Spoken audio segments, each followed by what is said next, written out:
Part 1. The Great Hall stretched far beyond what any human eye could see in one glance. The floor was made of black stone so smooth it looked like glass.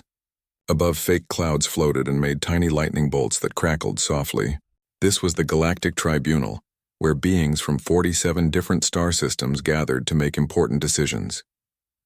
Lisa Monroe stood in the middle of the huge floor. Her boots were old and worn from years of hard work. Behind her sat other humans from Earth, all wearing stiff uniforms that made them uncomfortable. Admiral George Patterson had wanted to come stand beside her, but Lisa said no. She would face this alone. She had known this day was coming. 3 months ago, she broke one of the biggest rules in space. She helped a group of people who were not supposed to know about aliens yet. The punishment could be prison, losing her job, or being kicked out of all protected space forever. A being made of clear crystal appeared at the judge's stand. It was the Arbiter, and when it spoke, everyone could feel the words in their bones. Captain Lisa Monroe of the Human Ship Defender, you are accused of breaking the rules about contacting new civilizations. What do you say? Lisa's hand moved to her pocket where something small and heavy pressed against her side. I accept that I did what you say I did. People in the crowd whispered to each other. Most people who stood here spent hours arguing that they did nothing wrong. Then you know how serious this is. The Arbiter changed colors from clear to orange to dark red. You gave advanced weapons to people who only had bronze tools. You trained their fighters. You changed how they would grow as a people by hundreds of years. I saved them from being wiped out, Lisa said quietly. That was not your choice to make. The Arbiter's voice became sharp like a knife. We have rules, Captain. Without them, powerful species would force their ways on younger ones. You helped write these rules yourself. Your file shows you were on the team that made the current guidelines. Lisa nodded. She remembered those long meetings on the moon, the careful talks about how to protect young civilizations without controlling them. She had believed in those rules once. She helped create them. Before we decide your punishment, this tribunal needs to understand something. The Arbiter waved, and a picture appeared between them. It showed a small planet, green and blue, spinning peacefully. This world, we call it Refuge 9. You went there 6 months ago to study it. Normal work. What changed? Lisa's jaw got tight. We saw weapons fire from space. High-energy plasma guns, nothing the people down there could have made. When we checked, we found Krathan raiders. The crowd exploded with shocked voices. The Krathan were slavers who worked in lawless space. But Refuge 9 was supposed to be safe, too far inside the borders for raiders to reach. The Krathan were taking the people, Lisa continued, her voice steady, even though the memories hurt. They had already captured 3 villages. We figured they would take everyone on the planet in 2 weeks. Every person would be sold as a slave. And so you attacked them. The Arbiter's tone gave nothing away. I destroyed their ship and chased the ground teams back to where they landed, but some were still out there hunting. The local people had no way to fight plasma weapons and energy shields. So I gave them away. The picture changed to show the people of Refuge 9. They looked like humans from long ago, walking on 2 legs and using tools, with bronze weapons and farms. Among them in the picture was a human woman with tired eyes teaching them how to use rifles. You spent 2 months training them, the Arbiter said, teaching them how to fight in groups, how to take care of weapons, how to think about war in ways far beyond their natural learning. I taught them how to survive, Lisa corrected. And when the Krathan sent a second ship, those people fought back. They won. At what cost? The Arbiter turned bright red. You may have changed their entire civilization forever. They will now grow around war, their culture twisted by seeing violence and technology they cannot understand. Lisa's hand grabbed the object in her pocket harder. May I show evidence to defend myself? The Arbiter paused, then nodded its crystal head. Go ahead. Lisa reached into her pocket and pulled out a small figure no bigger than her hand. The huge room went completely silent as she held it up.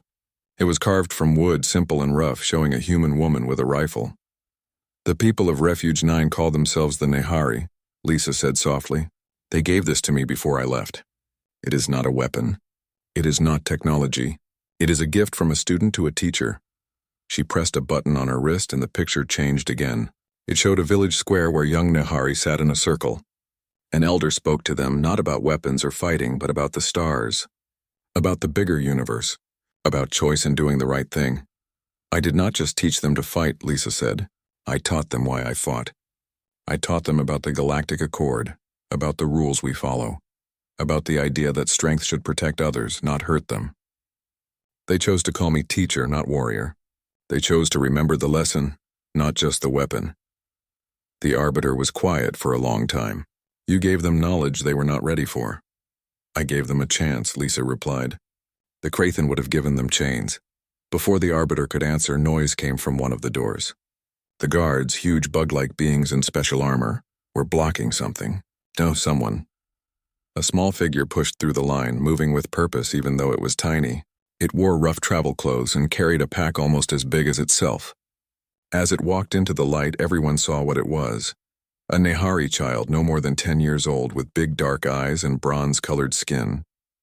The girl looked around the massive room with wonder, then saw Lisa and started running. "Teacher!" the young Nehari called out in broken galactic language. "Teacher, I come to speak for you." Lisa's calm face finally broke. She dropped to one knee as the child reached her, catching the small girl in a hug. "Kira, how did you even get here?" The child, the girl named Kira, pulled back and smiled big. "Captain Danny let me hide on his cargo ship. He says you taught his daughter about stars. He says he owes you." The Arbiter's form changed through many colors fast, showing it was very confused. "This is not normal. The accused cannot bring people to speak for them, especially not from the affected civilization." Kira turned to face the Arbiter, her small face serious and determined. She struggled with a strap on her pack and pulled out a bundle of cloth. Carefully, she unwrapped it to show a bronze medal with symbols carved on it. "I am Kira, daughter of Elder Nashon, speaker for the Nehari Council," she announced, her voice carrying in the huge room even though she was small. "I have traveled 3 moon cycles to reach this place. I have permission to speak." The Arbiter's form blinked between colors. In all its hundreds of years, this had never happened. "The child has no legal right to be in these proceedings." "Then change your proceedings," came a new voice. Admiral George Patterson stood up from where the Earth people sat, his uniform shining. "The Galactic Accord says that affected parties have the right to be heard. Refuge 9 is the affected party here." Legal experts from a dozen species started arguing in their seats. The Arbiter pulsed through every color like a rainbow, which meant it had a headache. Finally, it became deep blue. "Very well. The child may speak. But keep it short." Kira stood up straight, suddenly looking much older than her years. She held up the medal. "This is the symbol of the teaching circle. Before the Sky People came, we had no such thing. We learned from our parents, but we did not share knowledge beyond family." She turned slowly, making sure every being in the room could see. Teacher Lisa did not just save our bodies. She saved our minds. She taught us that knowledge is not power over others, but responsibility to others. She taught us to question, to think, to choose. The child's voice grew stronger. Yes, she gave us weapons, but she also taught us when not to use them. She taught us that the strong must protect the weak, that winning without honor is losing, that the greatest warriors are those who can make peace. Kira looked up at the Arbiter. "You say she changed our civilization." "Yes, she did. We would all be dead or in chains if not for her. But more than that, she showed us a dream of what we could become. Not conquerors, but builders. Not just survivors, but people worthy of the stars." The huge room was completely silent. Lisa felt tears on her face and did not wipe them away. "My people sent me here to tell you this," Kira continued. "We choose the path Teacher Lisa showed us. Not because we must, but because we can. That is the gift she gave us. Choice." The Arbiter seemed to get smaller, its colors quiet. "Child, your words are moving, but they do not fix the main problem. Your people were shown concepts and technology far beyond your natural growth. The damage is damage only if we fail," Kira interrupted with the fearlessness of youth. "Teacher Lisa told us that humanity itself was once like us, that they made mistakes, learned slowly, and finally reached the stars. She said every species does this. She just gave us a map to avoid some of the worst problems." The child held the medal high.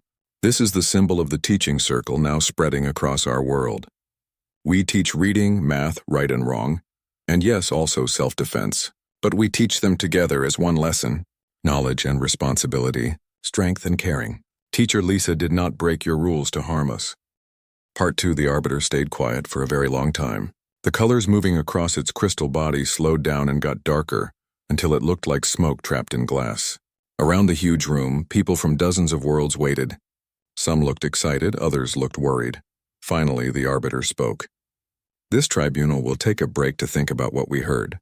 Captain Monroe, you will stay in the chamber with your witness. Everyone else can go to the watching areas. As the crowd left, talking loudly, Admiral Patterson tried to walk toward Lisa, but she waved him off. He understood and left, leaving Lisa alone on the huge black floor with Kira still holding her jacket. I am sorry, teacher, Kira whispered when they were alone.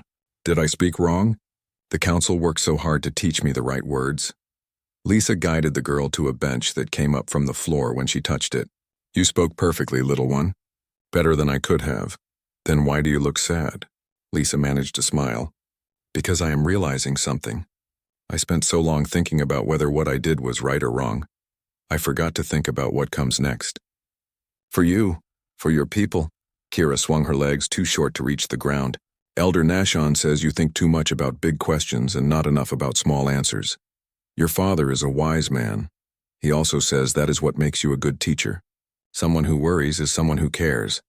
Kira reached into her pack again and pulled out a wrapped bundle. He sent this. He said to give it to you before the judgment. Lisa unwrapped the cloth to find a small book tied together by hand. The pages were filled with careful writing in the Nehari language she had helped create. The title said, The Teacher's Path, Lessons from the Stars. She opened it carefully. The pages had stories, lessons, and deep thoughts, all based on the talk she had shared with the Nehari during those rushed weeks of training. But they had added to her words, questioned them, made them their own. We are not just copying you, teacher, Kira said, watching her read. We are learning from you.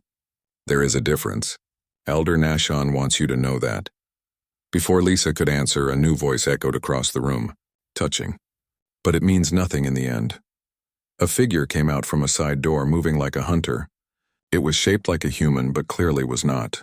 It had scaled skin that shimmered between green and gold, and eyes that had no white, only straight lines of amber.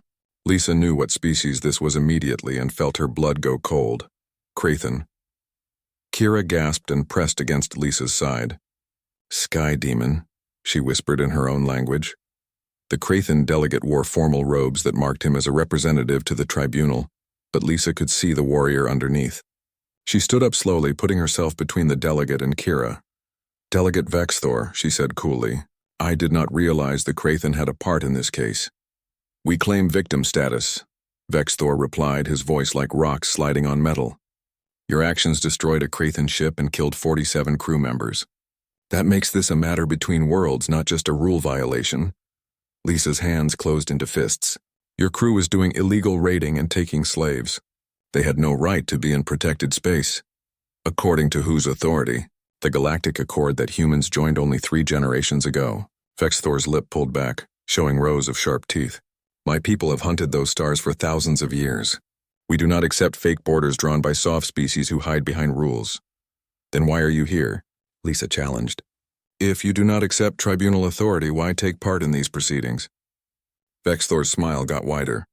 Because it amuses me to watch your lies. You humans preach about rules and civilization, yet the moment it suits you, you break every rule you claim to follow. You are no different from us, Captain. You just pretend nicer. Teacher, Kira whispered urgently. He smells like the ones who came to our village. Like blood and smoke. Vexthor's eyes dropped to the child for the first time, and something hungry flickered in them. Ah, yes. The little Nehari. Tell me, child, how does it feel to be a living violation of galactic law? Your whole species is now contaminated, unnatural. The tribunal should order your isolation, maybe even sterilization.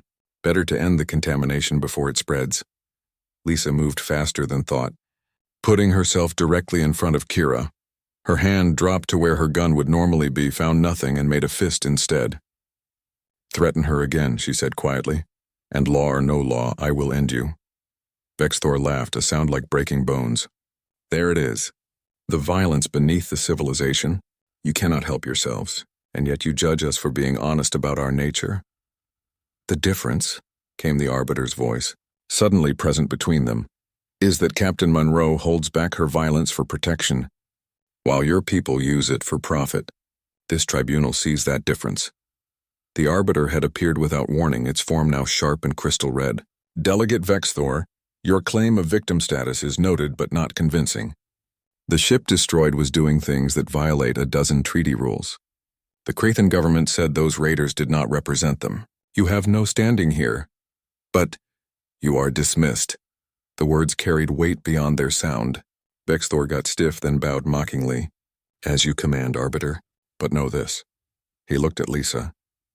The Krathan have long memories. If the Tribunal spares you, know that we will not forget Refuge 9, or the human who made it unprofitable. He left, but Lisa felt the threat in his words like a blade at her back. The Arbiter turned to them, its colors calming to a softer blue. I apologize for that intrusion. Delegate Vexthor has been formally punished for his conduct. Now we must resume. Lisa knelt beside Kira, checking that the girl was all right. Kira nodded shakily. I knew they were evil, teacher. But to feel it again even here in this safe place. No place is completely safe, Kira. That is one of the hardest lessons. Lisa stood, helping the girl up. But we do not let fear stop us from trying to build safe places. That is another lesson. As the Tribunal met again in the huge room filled once more, Lisa felt the weight of dozens of different stares. Some sympathetic, some hostile, most just curious. What would this Tribunal decide? Would they make an example of her? Or would Kira's words create a new way forward? The Arbiter took its position and the room fell silent. This Tribunal has reviewed the evidence and words presented. Before we give our judgment, there is one final matter to address. A picture appeared showing Lisa's military record. Awards, mentions, performance reviews. Years of excellent service. Captain Lisa Monroe, you have served with honor in the Human Defense Fleet for 17 years. You hold decorations for bravery, smart thinking, and diplomatic success. Your record is, by any measure, excellent. The Arbiter paused, and Lisa prepared herself for the bad news. Yet you stand here having broken the most basic principle of space law. The question before this Tribunal is not whether you broke the law. You admit you did. The question is what your violation means for the Galactic Accord itself. The Arbiter gestured, and new pictures appeared. Other worlds, other first contacts, other times when helping had been tempting but avoided. The non-interference rules exist because the galaxy has learned, through terrible experience, that advanced species cannot be trusted to judge what is best for younger civilizations. Too often, help becomes conquest. Protection becomes control. We have seen empires rise and fall on such justifications. Lisa nodded slowly. She knew this history. She had studied it a lot. However, the Arbiter continued, and now its voice carried a different tone, almost uncertain. We have also learned that absolute rules create their own injustices. The Krathan raids should never have reached Refuge 9. Our patrol network failed. Our intelligence services failed. And in that failure, a civilization would have been destroyed, and we would have told ourselves that at least we did not interfere. The room buzzed with reaction. This was not expected. Young Kira's words raise a question this Tribunal cannot ignore. The Arbiter said, can intervention, if done properly with respect and control, actually serve the principles of the Accord rather than violate them? Can we tell the difference between domination and education? The Arbiter turned its full attention to Lisa. Captain Monroe, before we give judgment, this Tribunal needs an answer. What is your rank among the Nehari? Lisa blinked, confused by the question. I am not sure I understand, Arbiter. It is a simple question. The Nehari call you teacher. They have put you into their cultural system. What rank do they give you? Are you a military leader? A religious figure? A political authority? Lisa looked down at Kira, who stared back up at her with complete trust. She thought about the long nights of training, the careful talks about right and wrong, the way the Nehari had listened and questioned and made their own choices. Slowly, she turned to Kira. Do I need one? Kira tilted her head, thinking. Then she smiled. No, teacher. You are just yourself. That is enough. The simple answer hung in the huge room. Lisa turned back to the Arbiter. I hold no rank among the Nehari. I made that clear from the start. I am not their leader, their commander, or their ruler. I am what Kira said, a teacher, someone who shared knowledge and then stepped back to let them choose what to do with it. But you gave them weapons. The Arbiter pressed. You shaped their military growth. I gave them tools for sea. Part 3. The Tribunal's discussion lasted 6 hours. Lisa and Kira were moved to a private waiting room. a smaller space with walls that showed a slowly spinning view of the galaxy. Kira pressed her face against the clear surface, trying to find her home star among the billions of lights. "It is so big," she whispered. "When I look at this, I feel very small." Lisa sat beside her, following her gaze into the huge spiral. "I know. I felt the same way the first time I saw this view. But you know what helped me?" "What, teacher?" "Realizing that every one of those lights, someone looks up at the others and feels exactly the same. We are all small against the universe. That is what connects us." Kira was quiet for a moment, thinking about this. "Then, is that why you helped us? Because you know what it feels like to be small?" "Maybe. I think I helped because I saw people who needed help and I had the ability to give it. Everything else, all the complicated reasons, came later." The door opened and Admiral Patterson entered with a tray of food. "Figured you two might be hungry. It has been a long day." Kira looked at the strange food carefully, but hunger won. She took a sandwich and bit into it to test it, then smiled. "It is good. What animal is this?" "It is not animal, it is plant protein made to taste like turkey," Patterson explained. "About 60% of human food production is fake now. Better for the environment. We have begun growing new crops from the seeds teacher Lisa gave us," Kira said proudly. "Corn and wheat and soybeans. They grow faster than our traditional grains. Soon we will have enough food that no one will go hungry in winter." Patterson shot Lisa a look. "You gave them earth crops?" "I gave them options," Lisa replied. "Seeds, not instructions. They chose which to plant and how to grow them. I made sure they understood the risks of bringing new species to their world." "And have you caused an ecological disaster?" Patterson asked Kira, his tone light but the question serious. Kira shook her head. "We planted them in test gardens first, like teacher showed us. We watched for 3 moon cycles before allowing them to spread. The earth plants grow well, but they do not choke out our traditional crops. We use both now." Patterson relaxed a bit. "Smart. Lisa, you trained them well. I just showed them how to think through what might happen. They did the rest." They ate in comfortable silence for a while, watching the galaxy turn. Finally, Patterson spoke again. "Lisa, whatever the Tribunal decides, you know Earth stands behind you. The Joint Chiefs, the civilian government, even the President has sent official support. What you did was complicated, but it was also right. We will fight any punishment they try to give you." Lisa shook her head. "No, George. If the Tribunal rules against me, Earth needs to respect that decision. The Galactic Accord only works if everyone follows it, including us. Especially us. Humans are still the new kids here. We cannot afford to be seen as rule breakers. Even if the rules are unjust, the rules are not unjust. They are imperfect. There is a difference." Lisa set down her food, her appetite gone. "The non-interference rules have saved countless civilizations from being destroyed or enslaved by more powerful species. They have prevented wars and genocides. The fact that they failed in one case does not make them wrong. But you broke them anyway.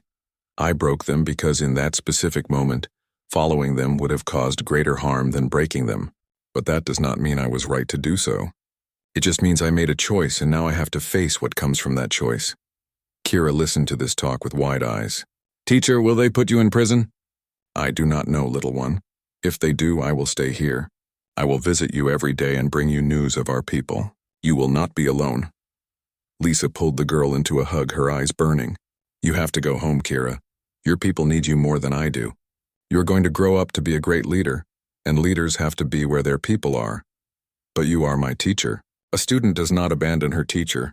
Sometimes she does. Sometimes the greatest gift a student can give is to take what she has learned and carry it forward. That is what I need you to do, Kira. Go home, teach others, help your people grow. That will honor me far more than staying here ever could."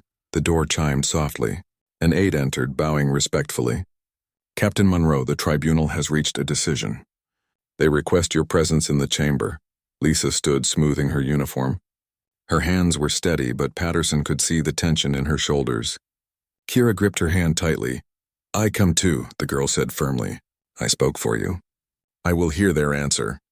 The walk back to the chamber felt longer than before. The corridor was empty, their footsteps echoing off polished walls. When they reached the great doors, Lisa paused and knelt down to look Kira in the eye.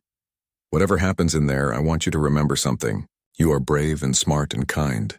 Your people are lucky to have you, and I am honored to have been your teacher, even for such a short time." Kira hugged her hard. You will always be my teacher. Always. The doors opened and they walked together into the chamber. The huge room was packed, every seat filled.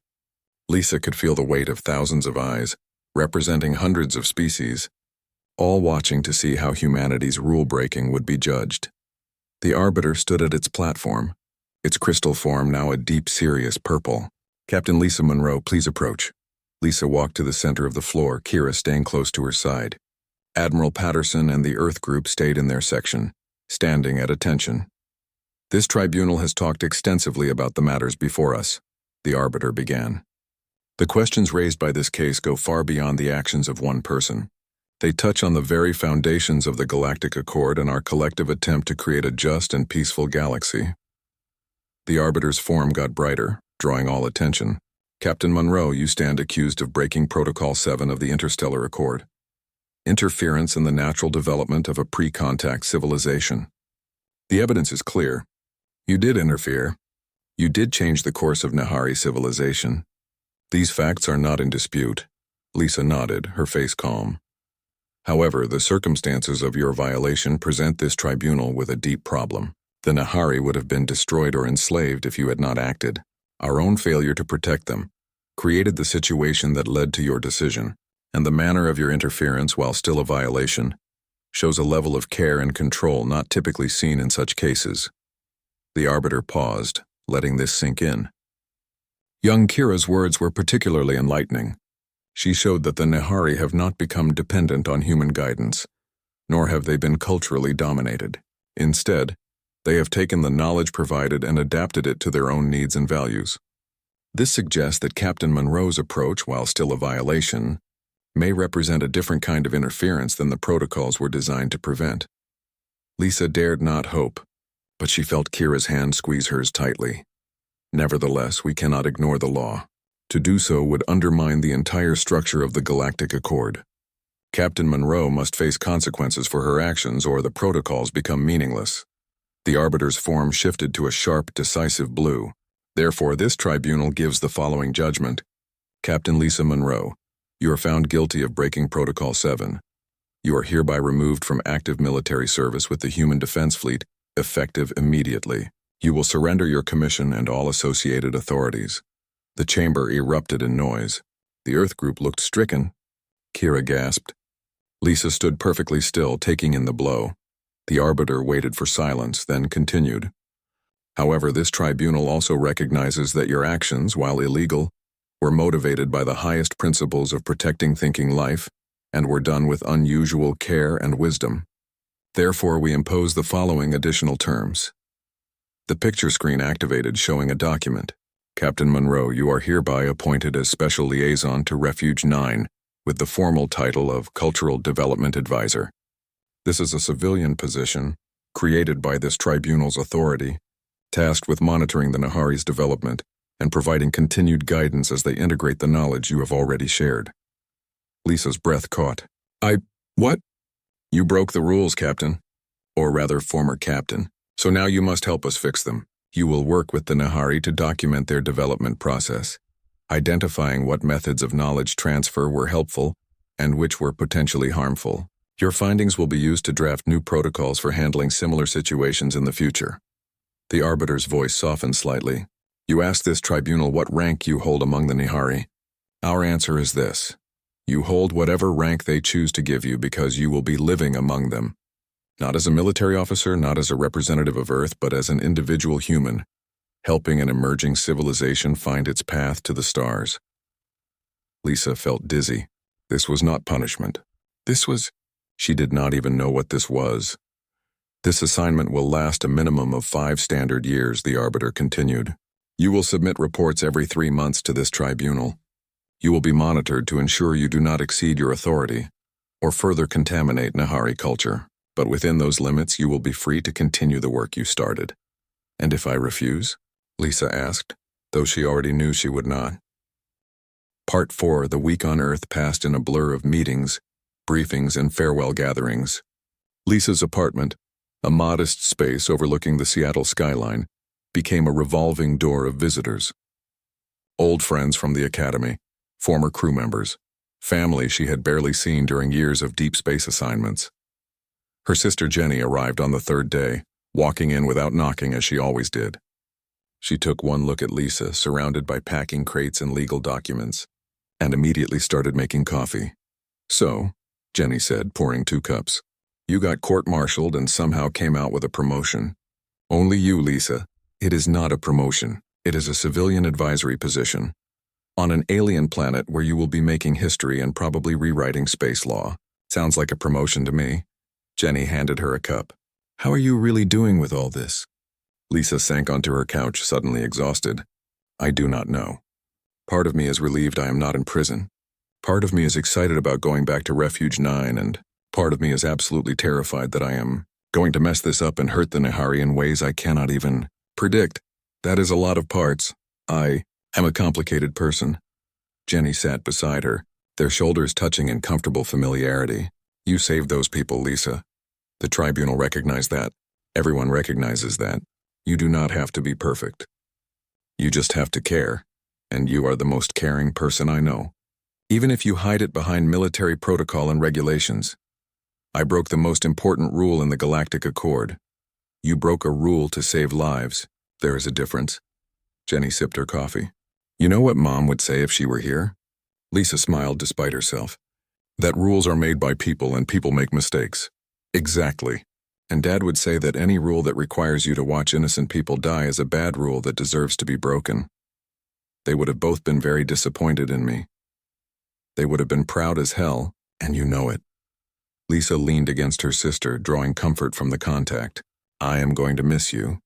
I am going to miss you too. But Lisa, this is important work. Those people need you, and maybe the rest of the galaxy needs to see what humanity can do when we are at our best." Over the following days, Lisa received visits from her former crew. Commander Gary Hayes brought her service records and medals carefully packed. Lieutenant Sophie Grant brought a bottle of whiskey they had been saving for Lisa's promotion to Admiral, a rank she would now never hold. Chief Engineer Paul Rodriguez brought a custom-built data pad loaded with technical information, medical databases, and educational materials. "For the Nahari," he explained. "Figured you might need reference materials. It is all basic stuff, nothing too advanced but complete, and I set it to solar charging since I doubt they have power grids yet." "Paul, this is incredible. You did not have to do this." "Yeah, I did. You taught me that engineering is not just about building things. It is about solving problems for people who need solutions. Let me help you solve some problems." Admiral Patterson came on the 5th day, not in uniform but in civilian clothes. They walked through Discovery Park, following paths through old-growth forest that somehow still survived in the heart of the city. "The Joint Chiefs want you to know that Earth considers you an unofficial ambassador," Patterson said. "You will not have official diplomatic status that would complicate your civilian position, but you speak for humanity as far as the Nahari are concerned." "No pressure then." Patterson chuckled. "You have been handling pressure your entire career. This is just a different kind." He stopped walking, turning to face her. "Lisa, I need to know. Are you really okay with this? If you want, we can fight the Tribunal's decision. Argue for a lesser punishment." Lisa shook her head. "No, this is right, George. I did not know it when they first announced it, but I have had time to think. The Nahari need continuity. I started something with them and I need to see it through. Not as a military officer, but as a person. That is what the Tribunal understood." "They are clever," Patterson admitted. "They punished you in a way that looks like exile, but is actually the best possible outcome for everyone involved. The Nahari get stability and guidance. The Galactic Accord gets a test case for new protocols, and you get to finish what you started. And Earth gets credit for producing someone who cared enough to break the rules for the right reasons." "That too." Patterson smiled. "We are all political creatures in the end, but that does not make the caring less real." On the 6th day, Kira insisted on seeing Earth's oceans. Lisa took her to the coast where they stood on a cliff overlooking the Pacific. The girl had never seen so much water, and she stared in silent wonder for nearly an hour. "Your world is so beautiful, teacher," Kira finally said. "The cities and ships are wonderful, but this is magic. It is just nature. Your world has beauty too. Different beauty. Ours is wild, untamed. Yours has been shaped by many hands over many generations." Kira looked up at her. "Will our world become like this? Cities of glass and metal, ships that touch the stars. Maybe, if that is what your people choose." but it will take time. Centuries, probably. And you will be there to help us? For 5 years at least. After that, we will see, Kira nodded seriously. 5 years is not enough to learn everything. But it is enough to learn how to learn. That is what you really taught us, yes? Not just facts, but how to find facts. How to question and test and understand. Lisa crouched down to the girl's level. You already understand more than most people, Kira. You are going to do amazing things. We, Kira corrected. We will do amazing things. You are one of us now, teacher. Not Nehari, but not just human either. You are between, and that is where bridges are built. The wisdom in those words from one so young took Lisa's breath away. When did you get so smart? I have a good teacher. On the 7th day, Lisa stood in the transport station with a single bag of personal belongings, waiting for the shuttle that would take her to the orbital platform, and from there to Refuge 9. The station was crowded with the usual mix of humans and aliens, all going about their business, unaware that history was being made in their midst. Admiral Patterson was there, along with Jenny and a small group of former crew members. No ceremony, no speeches, just people saying goodbye to someone they cared about. You will call, right? Jenny asked, hugging her tightly. Even from across the galaxy, you will send messages. Every week, Lisa promised. And you will visit when you can. Try and stop me. I want to meet these Nehari properly, especially their artisans. I hear they do incredible textile work. Gary Hayes shook her hand formally, then pulled her into a quick hug. You are still the best captain I ever served under. Rank or no rank. And you are still too sentimental for your own good, Commander. Sophie Grant pressed a data chip into her hand. Video messages from the crew. Everyone wanted to say something, but we figured you did not need a 2-hour goodbye ceremony. Thank you, Sophie, for everything. Paul Rodriguez just nodded, too choked up to speak. Lisa squeezed his shoulder, understanding. Finally, Admiral Patterson stepped forward. He held out a small box. This is unofficial and off the books. Open it later. Lisa took the box, feeling its weight. George, later, he repeated. Now get going before I start getting emotional and embarrassing myself in public. The shuttle call echoed through the station. Lisa picked up her bag, took one last look at the faces of people she loved, and walked toward the departure gate. Halfway there, she turned back. I will make you proud, she called. You already have, Patterson called back. The shuttle ride to orbit was smooth and quiet. Lisa sat by a window watching Earth recede below, the blue marble of her homeworld, so beautiful and fragile from this height. She had spent years protecting it, serving in its fleet, following its rules. Now she was leaving to protect another world, a smaller one, younger one, full of people who looked to the stars with wonder instead of familiarity. She was leaving behind rank and status and the clear structure of military life.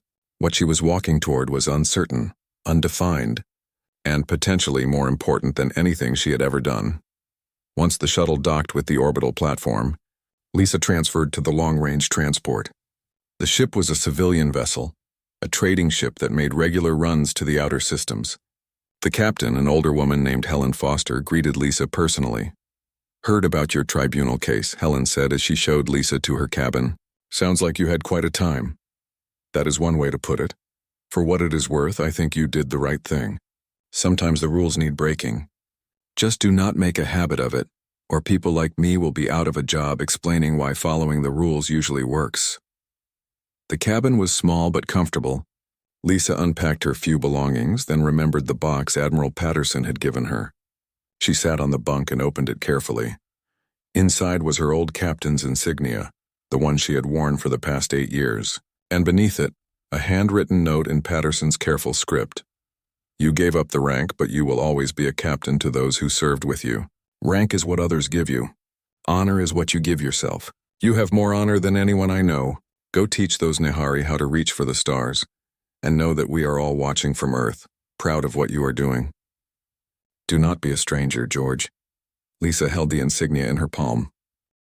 Part 5, 6 months into her assignment, Lisa sat in her dwelling as the sun set over the Nehari capital, writing her second quarterly report to the Tribunal.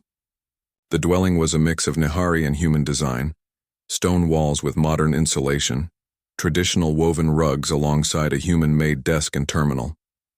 Progress report. Day 180, she typed. The Nehari continued to adapt knowledge at an impressive rate. They have established 3 formal schools, each teaching reading, mathematics, ethics, and practical skills. Literacy rates in the capital have risen to approximately 40%, with strong interest spreading to outlying communities. She paused, looking out the window at the city beyond. Streets lit by oil lamps with a few experimental solar-powered lights at major intersections. Markets bustling with trade. Children playing games that mixed traditional Nehari activities with new concepts they had learned. It was working. Slowly, carefully, but it was working. A knock at the door interrupted her thoughts. Kira entered without waiting for permission, as had become her habit. The girl had grown in the past months, taller and more confident. She now wore the bronze medallion of a junior teacher, having completed her own education quickly enough to begin helping others. "Teacher, the council requests your presence. There is a matter that requires discussion." Lisa saved her report and stood, following Kira through the evening streets. The council hall was a new building, constructed with Nehari labor but incorporating techniques Lisa had shared. It had proper ventilation, structural supports designed to withstand earthquakes, and a meeting chamber that could accommodate 50 people comfortably. The council had grown from 5 elders to 12, representing different regions and professions. Elder Nashon still led them, but he had embraced the idea of distributed authority. Lisa had been careful not to interfere in their political development, offering only information about different systems of governance used by other species. The Nehari had chosen their own path, a blend of traditional elder wisdom and newer democratic principles. "Teacher Lisa," Elder Nashon greeted her as she entered. "Thank you for coming. We have received visitors and they have made a request that troubles us." "Visitors?" "Traders from the Vexkai system. They offer advanced technology in exchange for resources. They claim to represent a merchant collective that operates independently of the Galactic Accord." Lisa's blood ran cold. She knew of the Vexkai. They were not technically illegal, but they operated in gray areas, exploiting young civilizations that did not understand the true cost of the deals they made. What did they offer? Power generators, medical equipment, communication devices, in exchange for mineral rights to our northern mountains for 20 standard years. "And what did you tell them?" Elder Nashon smiled slightly. "We told them we would consult with our advisor before making any decisions, that we had learned to be cautious of offers that seemed too generous." Relief washed through Lisa. They had listened. They were thinking critically. "You made the right choice. The Vexkai are not operating in your best interests." "We suspected as much," another council member said, an older woman named Sarah, who had become the head of the Agricultural Development Program. "The traders were evasive when we asked about the terms of the mining agreement. They spoke of standard extraction procedures but would not specify what that meant. It means they would strip mine the mountains using industrial equipment, destroying the ecosystem and leaving toxic waste behind. By the time the 20 years were up, the land would be ruined for centuries." Lisa looked around the council chamber.